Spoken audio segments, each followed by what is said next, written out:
So finally, this is happening. So I get to ask questions to my former boss. That's a nice thing to start off with. Hello, everyone. Super excited today to have someone I truly admire. One of the most respected names in product management ecosystem in India, with over 20 years of experience building products for Indian consumers. He's the foundational product manager behind some of India's most well-known product success stories, helping them scale, build from ground up. So please welcome the very, very awesome Lijo Isac. Lijo is currently the Global Chief Product Officer at Vadvani Foundation, a nonprofit that operates in 20 plus countries, where he's leading product management for social impact through AI-centric products.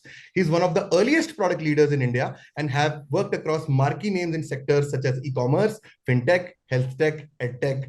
In very well-known names, there are companies like Paytm Money, Practo, BYJU'S, HomeShop18, where he held leadership roles. The first ever acquisition of Flipkart as a startup, where he was the head of product management way back in 2010 in HomeShop. So HomeShop18 was an acquisition of Flipkart.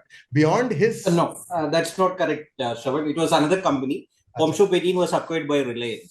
Makes sense. Okay. Sorry. Very, very cool. Very, very cool. Apologies for that, Lijo. Yes. Yeah. Okay. Beyond his corporate journey, he's also an active angel investor. As someone who has reported to him, I can vouch he has a participative leadership philosophy, which is deeply rooted in first principles thinking, balancing data, insights, and human intuition to build products that consumers value.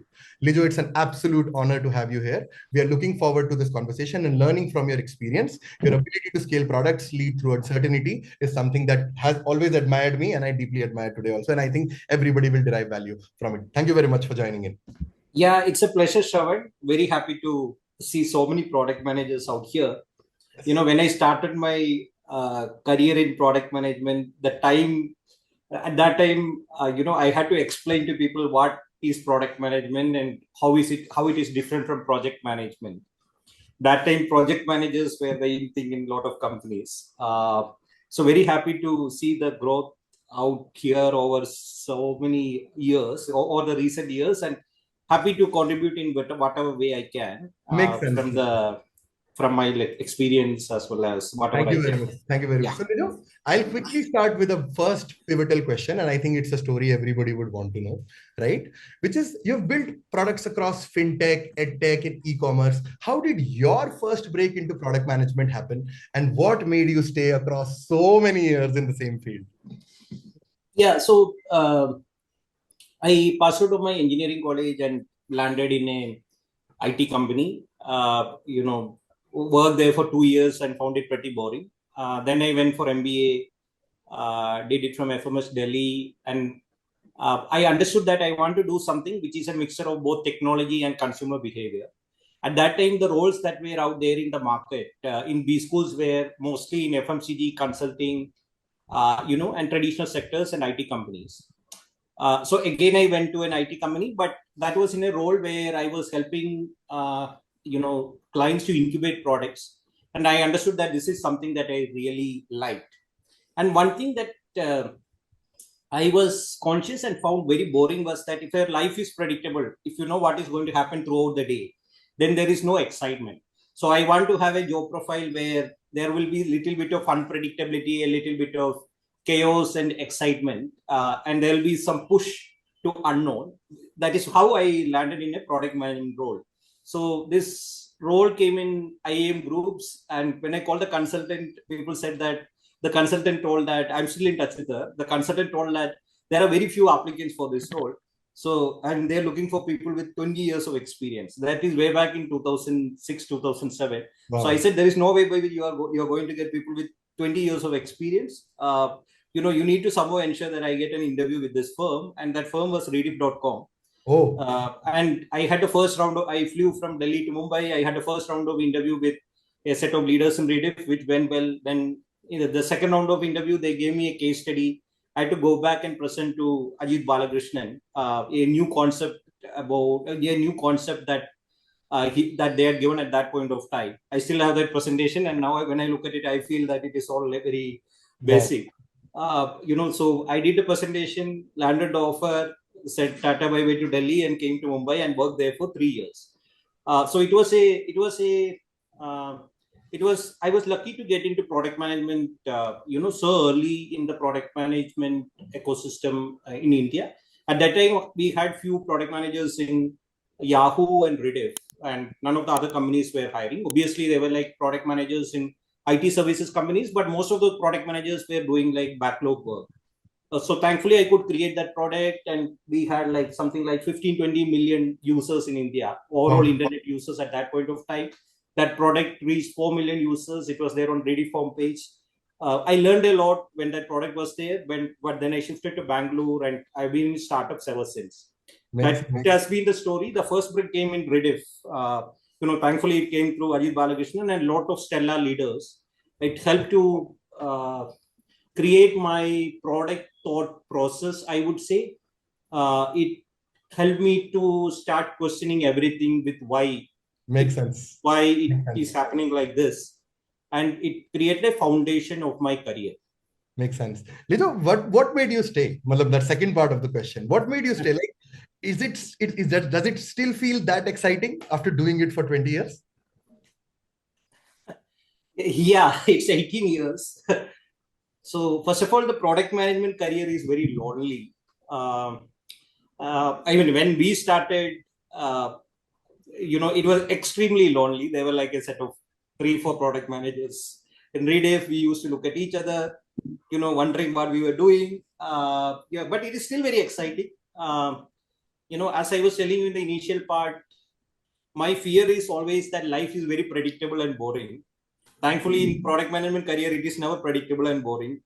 When you open your computer in the morning, you don't know what is going to happen today. Yeah. I love that kind of excitement which is out there. Now, the question is that whether you want to play the test match or 2020 match. So you make a conscious decision that if you want to do a 2020 match and you really enjoy doing it and you're happy about it, then you should continue doing it. Makes sense. That's such a powerful answer from thinking from a...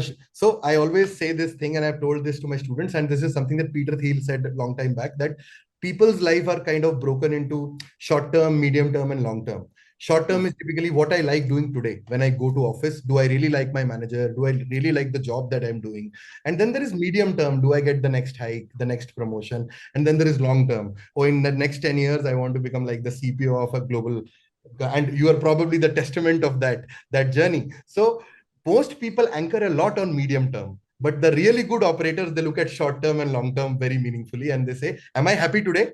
And am I doing what really will make me happy 10 years down the line? I think you have done very similar over there. So I think the next question that I would want to ask you is, so one of the journeys that you've done is at Paytm Money, right? You built it from scratch to multi-million plus users and overtook even Zerodha in mutual funds, as per newspaper reports. What was the biggest bets that helped you drive this kind? And these are like large decisions. These are not small decisions affecting like few thousand users, right? It is affecting millions of users. What was your leadership type or decision-making type at that scale? So Paytm Money was a very stellar experience. We had a fantastic team, which was a part of the initial journey of Paytm Money. We started it from... we sat around the table and created the first mockup. I still remember it. Praveen, Sarvendu, and few other team members who were out there. So when we started Paytm Money, the idea obviously was to create a wealth management product for Paytm. But being from Paytm in itself would not differentiate the product in the market. So what we focused on initially is to ensure that the onboarding and the KYC for the customers are extremely easy. So any of the fintech product managers out here, how difficult it is. So at that time when we started, this was only 7 years back in 2017. So the process was extremely, I would say, slow. And typically, if you want to open and start a mutual fund investment, it used to take almost like 1 to 2 days. So we made that process extremely easy. First, we brought it down to 24 hours, and then we brought it down to maybe 30 minutes. Everything through a very super simple system, which we created on our own with a very small team. This helped to ensure that a lot more customers are coming in, and then it's about the overall product experience itself.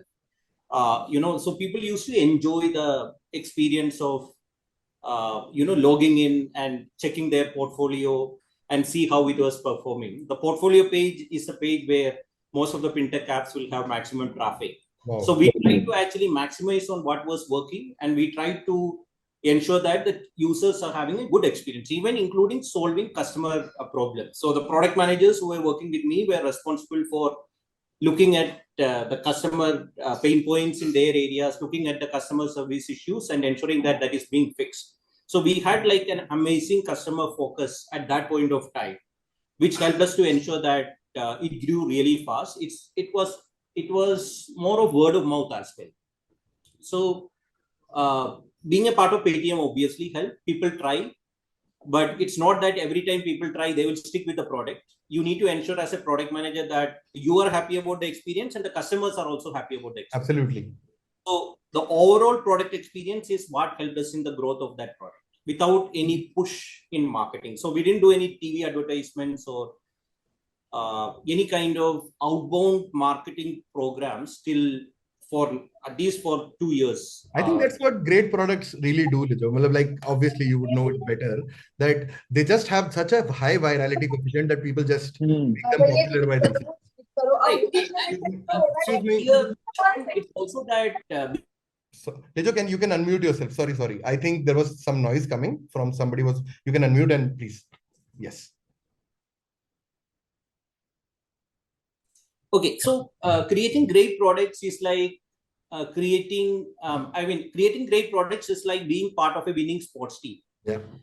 So if you bond together, everybody is striving towards the same kind of outcome, then the kind of excitement that you get from that is like immense.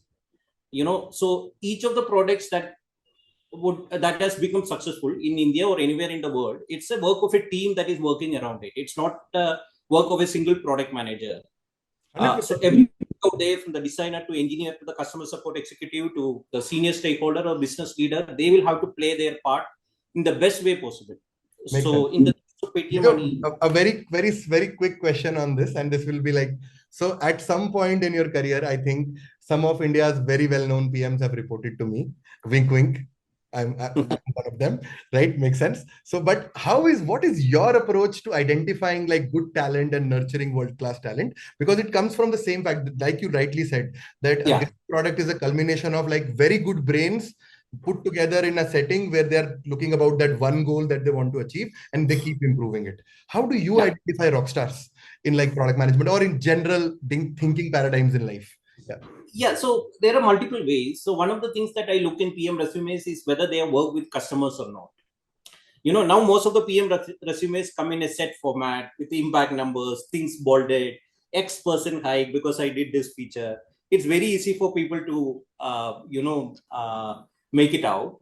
Now the question that you need to ask is that whether this person has worked with customers, and whether in his resume there are some evidence for customer empathy, based on product insights, based on customer interviews and product insights.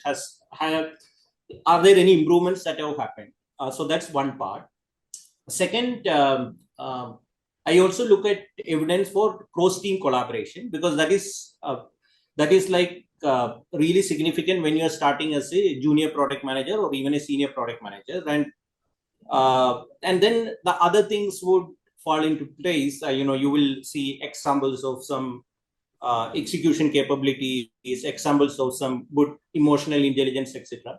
And then you get them in the team, and then you start training them. So you start training them, and what I tell, I'm sure that Shravan, you will remember.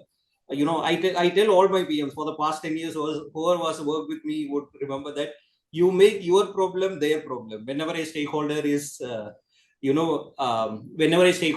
discussing with them. So basically, what it means is to not make the problem.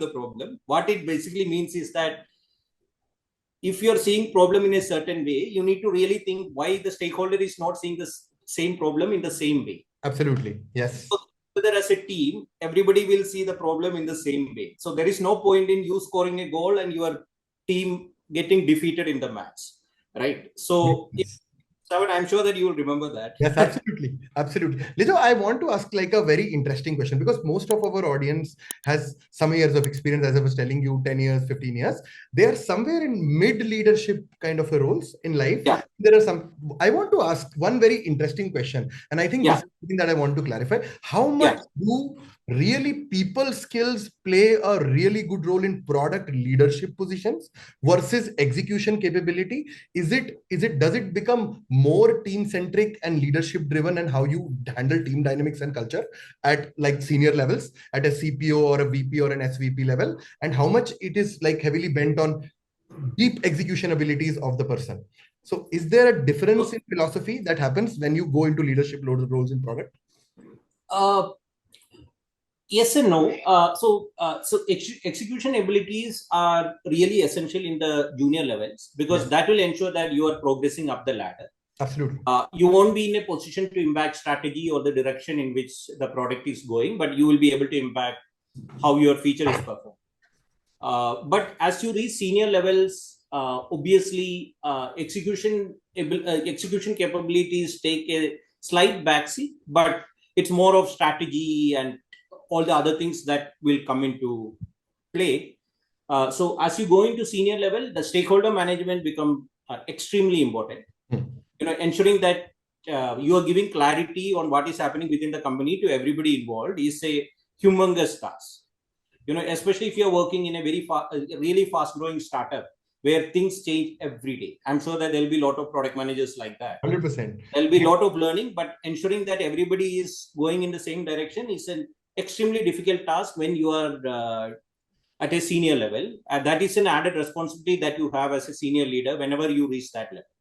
So does it mean that you become from a Virat Kohli to a coach like some Pep Guardiola, or is it like a transition from a batsman to a coach that happens as you grow across leadership levels? I would, yeah, more or less like that is what I would say. Makes sense. Makes sense. Yeah. So, Lijo, the next thing I want to ask you is a very good question. What is the impact of culture in the growth of product or growth mindset or the growth of a company? Like this is one question that people don't pay a lot of emphasis on because compensation, title, and these things are pretty evident, right? But the people that you work with, right, and culture, how much does it have a role to play? Because you said that the first starting of your career was that you were fortunate to have good leaders around you who shaped you as a person. So is Yeah. the so my question in a very simple manner is culture a really really important factor that you should give into account, and in comparison to if somebody has to make towards a choice between compensation and culture, right, how does that person kind of shape that across? Yes. Okay, uh, let's take a step backward. I've been really curious about how people choose their jobs. Okay. Yes. Uh, so, I mean, I've been curious about it. Whenever I have made my choices, I've been curious and I actually write what will happen like 2, 3 years down the line. So obviously there are roles where it happened as per my expectations and where there are roles where it happened above or below my expectations. But what I've realized is that people choose a job based on prestige, which is about working for a big company or compensation or a set of factors like that, or impact. They are really driven by the mission of the company. They really like the problem that is being solved, etc. Or relationships. They already know somebody out there. Somebody recommended from this role, recommended them for this role, and then they move forward accordingly. So one of the things that I realized is that, like the way we product managers, most of us say about technical debt, there is something known as culture debt. So whenever a company grows, you tend to take a lot of people out in the company because of some short-term goal which is out there, and this culture debt will make or break the company. I've seen it happening in startups where I have worked as well. There have been leadership changes where a startup team full of energy and passion working on a problem, making it say number one product in India. Then the product became really big. Then people who have been solving that problem for like double-digit number of years come and start working on the same problem. Everybody in the startup team leaves, and the product which was there number one in India went out of top 10. Yes. I've seen this happening multiple times. So what I would say is that you should be aware of this, cultural debt that is getting created within your company. You will see it in the decisions that are being made within the company.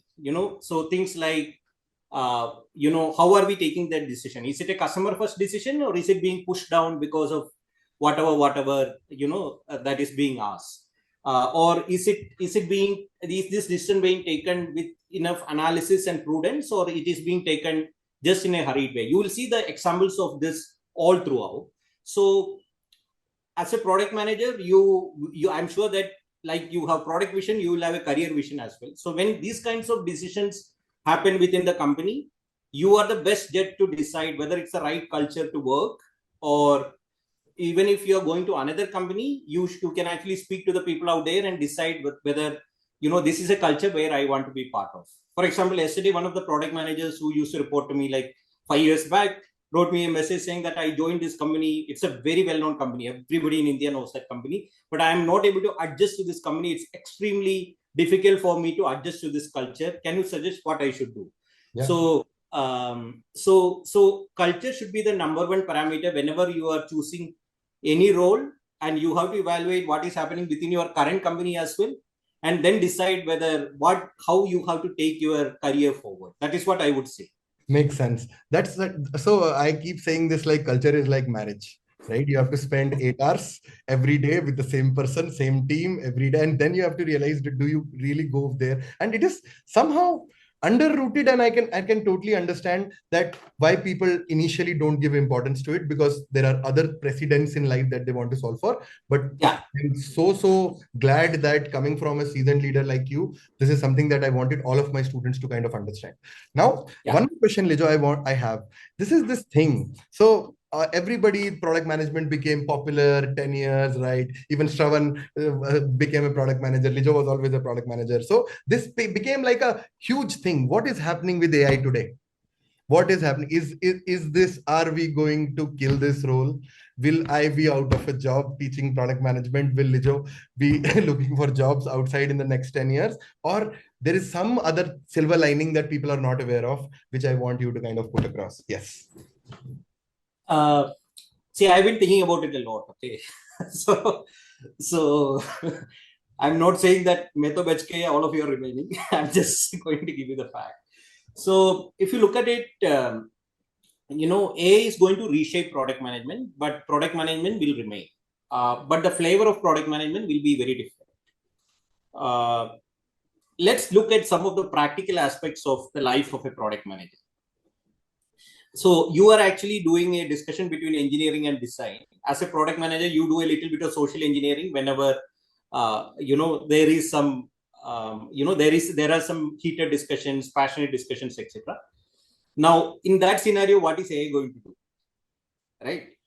So you are actually creating a prototype of a product. It's not fully done. You are showing it to engineering team. And the engineering team is actually telling you, which is a response that you often hear, this is such a huge effort, we won't be able to build it at all. Yes. Right? In that point, what is AI going to do? So what I'm trying to say is that things like customer empathy, social engineering, and most of the software aspects, it's very hard for those aspects to be replaced with AI. So the product managers will remain, but AI will. But the skills that are required are going to change considerably. Okay, so people who are more in the customer empathy part, understanding insights based on interviews, ensuring that there are alignment with stakeholders, etc. These people would thrive, while the people who are focusing more on the delivery part, ensuring that the PRDs are perfect, etc. They will find it difficult as we move forward. So what I'm trying to say is that AI won't kill product management, but the kind of the product management or the flavor of product management is going to change. Okay, and lastly, the question is that if you are working on a product, the product is not coming out as expected, who will take the accountability? Is it going to be the product manager, or is it going to be Makes sense. you know? Makes sense. So all these things are out there, and anybody who is having sleepless nights because of AI coming in and taking away all your jobs, you should think about real world scenarios where you are taking the decision, and you should think, what will AI do in this case? Makes sense. And they take a prudent decision. Makes sense. I think this is a very nice word. So there is this very famous quote where he says an ounce of prudence is greater than a pound of knowledge. Right. So that is such a also one more thing, Shravan. Most of the product managers are looking at AI as a tool to automate their product work. Yes. Which I don't think may be the right use of AI. Absolutely. I think it's more. I mean, people are actually putting it like replacing AI with some kind of tool that has been created for some kind of use case. 100%. But I believe that AI is one of the best. One second. AI is one of the best options out there to widen your thinking horizons. That is correct. It's a very good way to discover new things. AI for discovery, I think, will rapidly thrive in the future, because that's why people are moving towards reasoning models more and more, right? Lijo, one quick question, because in the interest of time, I want people to also ask questions. What is your day-to-day like, the head of a product vertical in a large organization? How is it different than any senior product manager or a product manager? What type of decisions do you make day in the life of a CPO? That's what I want to do. Yes. Yeah. So I have been a remote CPO. Yes. I worked on remote roles since 2020, other than brief periods when I worked in offices. So I had the opportunity to launch the stockbroking and mutual fund platform of Paytm working remotely. I had the opportunity to work on the largest COVID product in BYJU'S. We were also working remotely. Yes, that is correct. Money Foundation is also a remote role. We operate in 20 countries. We run multiple programs for entrepreneurship skilling and government offices all across the world, focusing on India as well. So the day starts with a daily meeting, with the team that is currently working in the product function. Then there are meetings with other stakeholders. So it's like the core, then the next set of leaders. Then in the afternoon, there are more decision, and there are some focus group discussions as well as focus work where I want to work on specific problems, thinking about it. And in the evenings, yesterday in the evening, we had a call with the Brazil team. So that's the way it is. But this was what happened yesterday, but every day is really different. We have our weekly reviews with CXOs. We have our weekly reviews with presidents where the CPOs and all the other people out there in the rooms are being asked really tough questions. That is the life of a CPO. There is stress, but it is very enjoyable as long as you're happy about what you're doing. So it's pretty enjoyable. Makes sense. Lijo, just for you to know, there's a senior PM from the Wadhwani Foundation sitting in the audience. So it is Ram. I was telling you that person. The Ram is in the call. Ram K. He recently joined. Yes. Okay. Yeah, I think he is working on the AI-centric products. Yes. So we are very excited. So the thing about thinking that I told you, we are very excited on how we are actually using AI within our product. Yeah. So we have a program. We have a course where we ask people to come up with ideas to create their own, startups. And in Philippines, a lot of people used to enter, I want to enter a bakery. So that's used to be their idea. So now we have created some kind of AI assistants and things like that, where the AI assistant asks them, why are you starting a bakery? Why don't you think about creating a franchisee of bakeries and things like that? That's what I mean when I say that, you can actually think big if you know how to actually use AI properly. So my question is, in the world full of multiple problems, each and every corner, how will I decide my niche? Like what sector I should work upon? Because I can see that problem is with agriculture also, health also, education also, tech also. There are so many sectors where we have problems and where we can work. But how will I find my niche? My question is this. You ask a very deep philosophical question. Yeah. You just ask, how do I figure out my purpose in Yeah. life? So Deepshika, first of all, I have used Isoto, but a long time back. I think in 2018. I mean, some time back. I'm familiar about the product. When it was being launched, we believe that we were one of the first customers at Practo, I believe, where we used that.